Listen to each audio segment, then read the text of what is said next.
It's actually not going to be tuned, though. Okay, I'm glad. We'll find out here in a second. Because Endemic opted for first pick, and Team Freedom said, well, we'll just go right down the list of our favorite battlegrounds. Endemic banning out Volsky, I think it's very important to note. If you can take one map off of Team Freedom when it's Sky Temple or Infernal Shrines, at that point it's like, okay, where does Team Freedom find their success? They love the macro-oriented battlegrounds. They love it to where they can rotate around. Outside of Volskaya, where they have a very good record to just hold on to a point and use their just raw mechanical skill in a lot of those sustained fights, if you can take one of these off of Team Freedom, it's a 5-game series. Yeah. You take away you take one off of their best 2 battlegrounds, you can't ignore all of them. So you give those up, and then if you can take one, steal one away, and then try and cycle it through, and then get to home turf on your own territory beyond that, and just try and close out the series. But Endemic, this is how good Team Freedom is that it's easier said than done. Yeah. It's one of those, we can tell you the math problem before, but it doesn't mean that you're going to find the solution for it, even if you got time to prep for it. It's a difficult thing, and that's a lot of that comes down to just some of the small choices in each and every game and how they are going to add up to the bigger picture and framework kind of at hand here. But game 1, for the most part, outside of 2 decisions that I think was grasping a little bit too much in too many situations from Endemic, I liked their approach. I thought they had a really good idea of how to be able to handle this, and so I'm not so sold that this Infernal Shrines goes over towards Freedom. I think it's definitely favored, but Endemic didn't just bend over to the gray main strategy. I think the one thing to kind of put this in is that Octalysis, they came out, they said, look, we're going to draft our way, we're going to force teams to adapt to us. They've been successful. Team Freedom, they've been doing that a long time.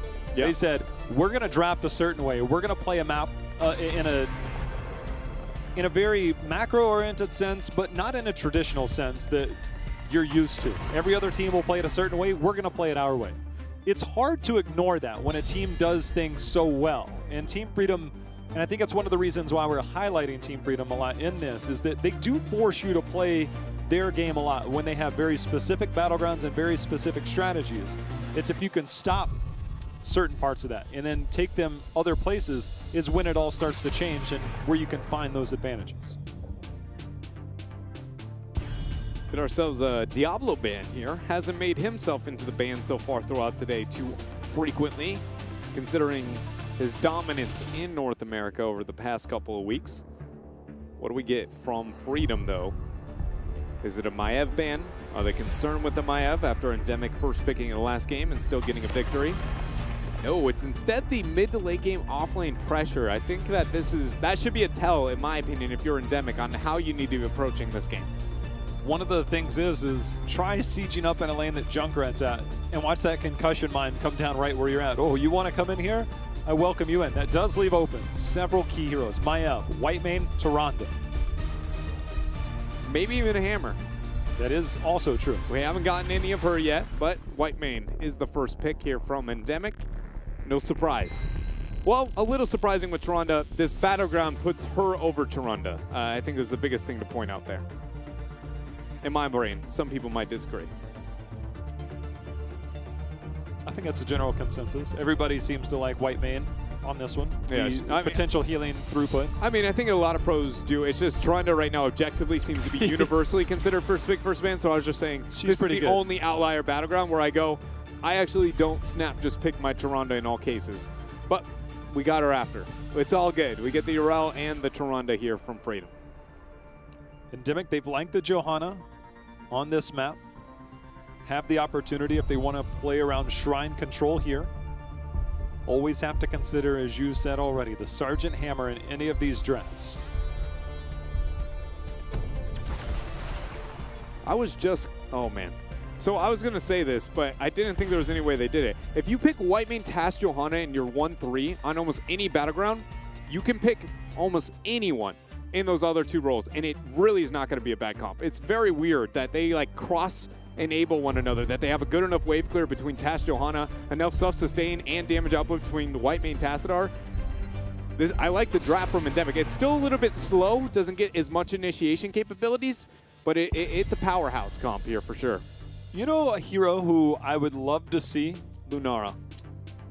Well, not quite. Okay. I was thinking more frontline. Okay. A hero that has always been objectively strong on this battleground Zarya. and has paired well in the past with a Tassadar. Tell me it's the Zarya. No. Dang it. But it is another female warrior, and it is Sonya. Yeah, that's a good point, actually. I would love to see a Sonya really get onto that back line of a Tyrande. I mean, it's always paired well with Tassadar in the past. Strong on this battleground, always has been, seemingly always will be. Something to consider as the Zul ban comes through. You know what, J-Hal? You just answered the Zul meta. You just pick Sonya and take self-cleanse on snares. And then every time you meet Bone Prisons, you just go spin to win, boys don't care. Hurricane. Double off-meta warriors there. But not off-meta here is Freedom. The Nubarak and Greymane in the 1-2 here from them, still keeping up the siege. What do we get from Endemic? They need off-lane clear. They showed that with the Junkrat. They know they want to hyper carry because of the TAS. I'm going Lunara, I'm telling you. I don't think we'll pick it, but Malthael, Cassia. Lunara of all heroes. That's the first time I think I've heard you say that. Yeah. In the hyper carry role, she was one of the best. I think she's not given enough credit for what she can do in that role. She doesn't have the same damage output she used to have in the past exactly through the poison threat, but eventually she becomes that big of a problem. And these comps usually are making it that well to the later stages of the game to where I wouldn't mind if Lunara suddenly kind of poked and brought her way back in a little bit. Tyrande, though, has a lot of spell armor to be able to deal with her dot. I think that's one of the part of concerns, but I think a double leaping strike usually can one-shot a Tyrande with, you know, considering other damage output sources at that point in time. Just figured she might have a place. Because I can tell you this much. I'm struggling with the we ban Vala and then we force Cassia's, because Cassia's good under certain parameters, and I feel like she's getting forced a little bit hard. Don't get me wrong. She's a hyper carry, but not always. But this is a situation with Gul'dan now. You always have to highlight the shorter auto attack range for Cassia. It does make you more vulnerable to CC opportunities. The Nubarak comes in. You've got the stun. You've got the Horrify potential. There is a lot. Cassia will have to rely on that Whitemane for the cleanse if needed. The Johanna kind of self-cleanse. There's a lot to keep alive. So it does keep the priority target or focus on keeping Cassia alive. Everybody else kind of has their own self-sustain options there.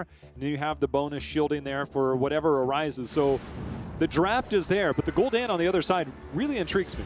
Yeah, she has some talents that she can take as well to be able to be more independent sustain as well on the Cassia. So it is a kind of cool composition.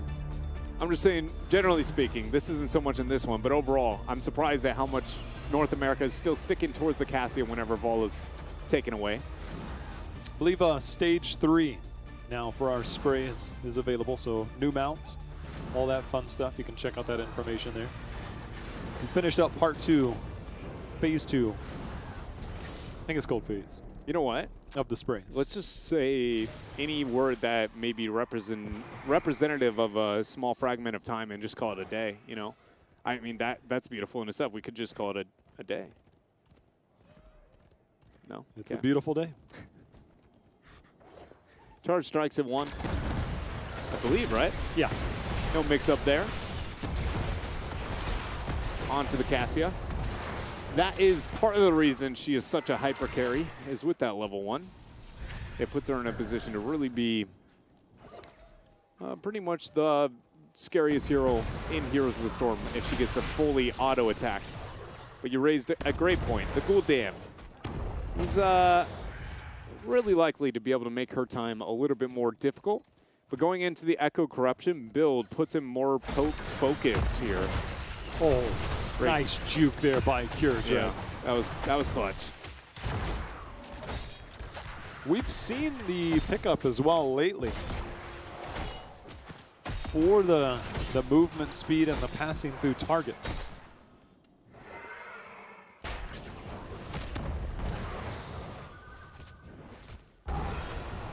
Gul'dan stacks are key to the success of Team Freedom. We also mentioned it last week against the Whitemane, because they did bring in the Gul'dan versus Octalysis when the Whitemane was on the other side. Yeah. You can use that. You get the Scarlet Aegis out, and then Gul'dan comes in with the Horrify.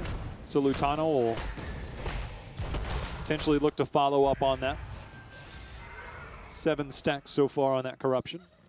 One of my kind of questions for this game are going to be, do we still get the Starfall because of the Horrify? They aren't so counter synergy that it's that problematic if you end up picking it, but I can see a justification for deviating away from the Starfall and going with the Shadow Stalk just to make sure you get a little bit more healing there and not so stuck to a territory as Dansky going to eat that Lunar Flare, but Big Impact has the heals. 1-7 comes through, has the opportunity to pick up that cleanse, which I'm sure will be able to help this all-in opportunity from Freedom a little bit better.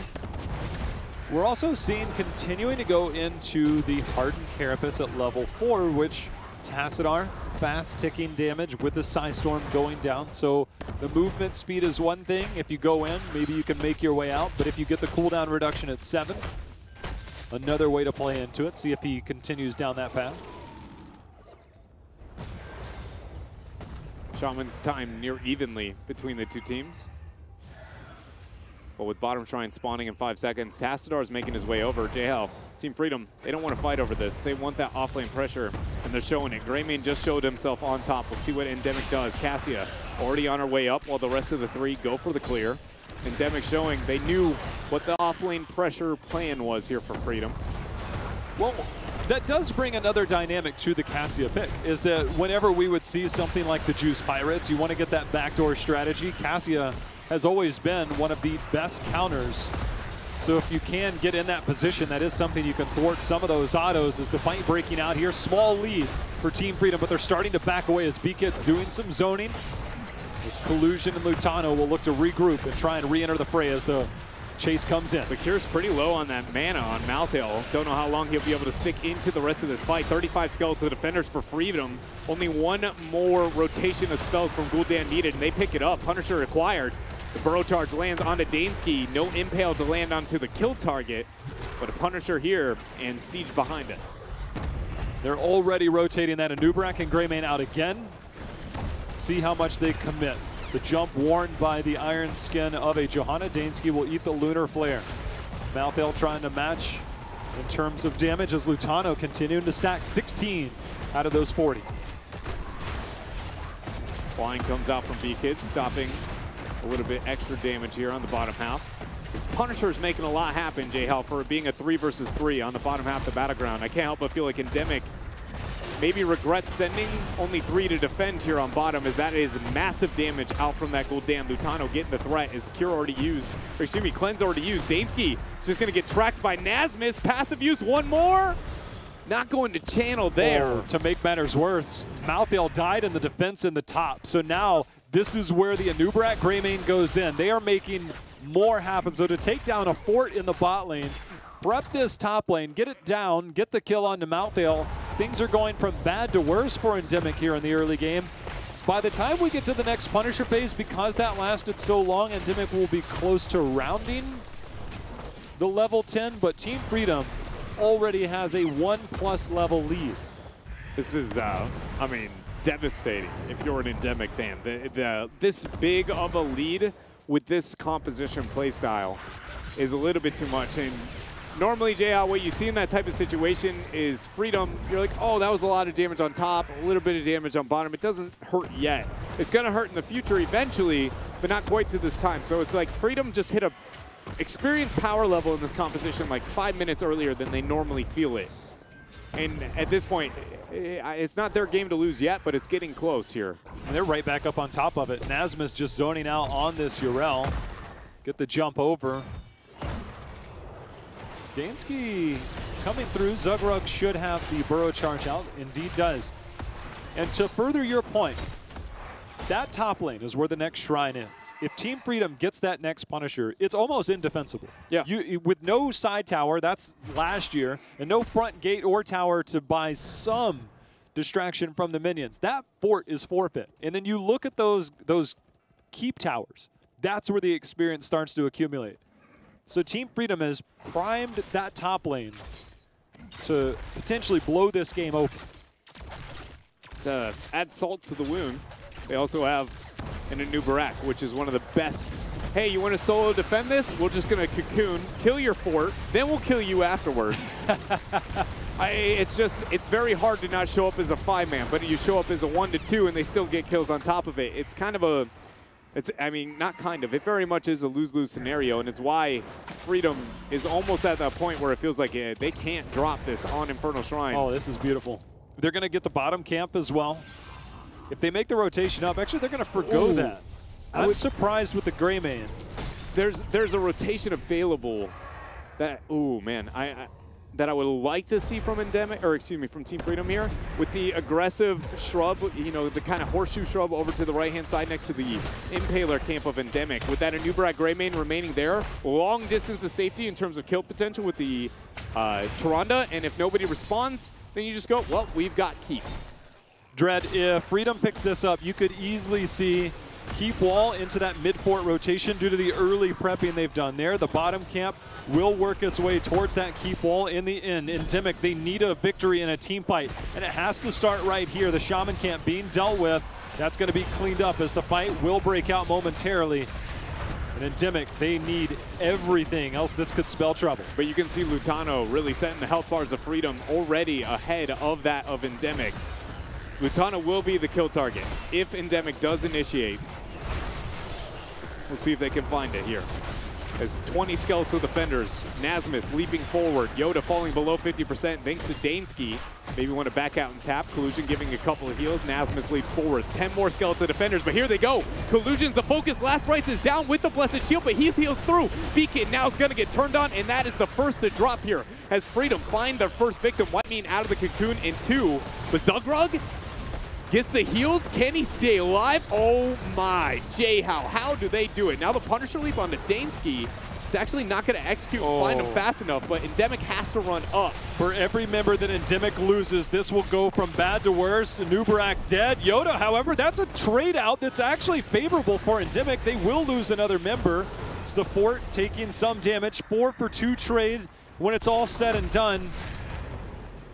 This is not the pushing comp that you want of the Gul'dan Tyrande. B-Kid will be able to bait this over.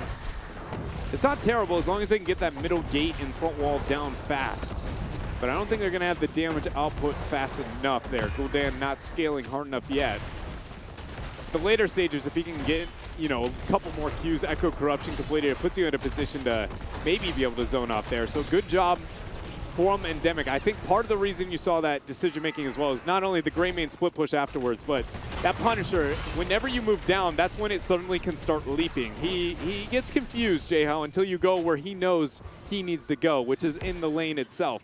If Endemic showed, that would have been just a 3-man Punisher leap into the alley-oop of Freedom. In the end, Team Freedom, they got the Keep Wall. That's a major chunk of XP, and then they got that mid-fort, all prepped from the beginning of the game.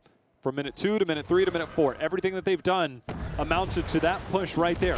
This is exactly how they play. They've executed it, maybe not flawlessly, but they've put themselves into an almost 3-level lead. They have all forts down. That bottom camp still being cleared out, but Endemic is making use of making sure not to clear that so they don't push that lane out for experience.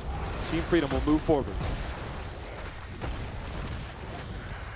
Seems like this may be the most realistic fight Endemic can maybe have throughout this game, but they want the 13 before the 16 is acquired. Here comes Mouthdale. They're going to try and force. Gul'dan is going to be the target. Lutano able to survive for now. The blind comes out. He's got the armor. Last Rites plus the self-sustain. It's going to make that one not count there as the Aegis drops by big impact, and Endemic have to retreat.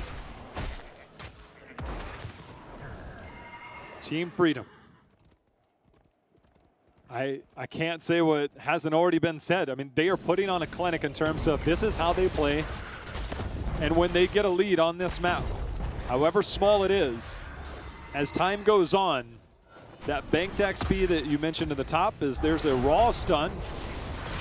Followed up, the Impale not able to land. Cure, there's going to be the Cursed Bullet. That's going to be Mouthdale falling. No mount attempt there for the Sentinel to get the interrupt onto, but 20 seconds without a Mouthdale. Freedom picking up the 16, should be able to get this damage. They're trying to time the Impalers on bottom with this pressure through mid. Tassadar without the 16 and stat advantage heavily against him, not going to have an easy clear there. And now just rid of the battleground pressure that Endemic could get in the downtime, starting with the Shaman. That just helps them out because they'll use that just to take away that you mentioned, but they have their own Shaman Camp, which can push during the next objective. They'll time that to warrant a response. Endemic Dread, no matter how you cut it, they'll be down 2 to 3 levels by the time this starts with all keep walls, minus that tower we saw on the right side of the screen there. All the keep walls are down. So any Punisher beyond this is threatening keep and core. You have a Johanna that can wear a leap and bait it over to a keep, but that does not help make up for the experience deficit, because even if you give this up for free, play that game and you can bait it over, you'll still be fighting into 20 talent tier, and Team Freedom will keep you dancing. And even if Endemic wins a kill here, for instance, Team Freedom can just rotate bottom and threaten the keep with the Anubarak Greymane as long as they aren't the kill target. So they're in a really good position no matter really how you cut it here, JL. And that's why Endemic not showing too much interest. Now, Freedom has an interesting moment here. They can snap, pick it up, and siege through mid, or they can delay and prep the battleground better into their position. The biggest thing here, though, is making sure they don't wait long enough for the 16 to ever be a realistic option, and that's what they end up doing here. I was wondering if they're going to waste a little bit more time and go for bottom 2 extra waves and make sure it's a double threat, but not want to risk that 16 window. Freedom, they can smell blood in the water here. Johanna is the key target. You can see B-Kid here on the top right of your screen. He will throw out the blind, use his Iron Skin, not even needed. He's in position, does not get the bait all the way up to that keep. And now the middle keep being assaulted by Team Freedom. Punisher down to 60%. Another leap will be coming in a few seconds. They need to start to spread out. Cure eats the leap, eats the cursed bullet, but able to survive. As the look at that, horrify, splitting all of Endemic. Oh, Focus Echo on Corruption. the core. They're trying to get the damage out. Freedom falling pretty low here, 80% and counting. Endemic going with the Fen. They end up hitting the 3-man burrow charge, but look at Yoda, too healthy there, along with the rest of Freedom. And after that, able to take game 2 here, and now find themselves 1 game away from moving on to take on Team Octalysis. If you have not watched Team Freedom the entire year, this is exactly who they are through 2 games. Like, they do not look any different. They will run this style of composition about 90% of the time. And when you don't have effective answers for it, it will be 3-level leads for them every step of the way. It's really hard for me to know how to approach this because it feels avoidable. But at the same time, last time Endemic played them, they dismantled it. So do you really look at them and go, come on, guys? Because last time they may have gotten false positives thinking it's the exact same drafts. I mean, yes, it is.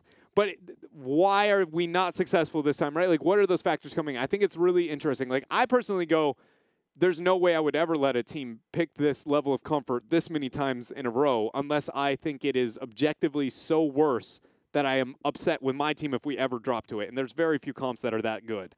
And so I think it just puts it into a weird position where I'd be like, I'm already upset that we've gotten 2 games at that point. But at the same time, I can see a world where you're like, we did it before, why can't we do it now? Just the question is playoffs the time to figure out that answer? You know what really shines to me in this draft? Junkrat during the first ban phase, that was one of the answers before. Yeah. It's like, you siege up, here's a concussion mine, welcome to my world. Instead, that was not for that game. We'll see if Team Freedom can close this series out or whether Endemic can start to fight their way back. We'll be back after this commercial.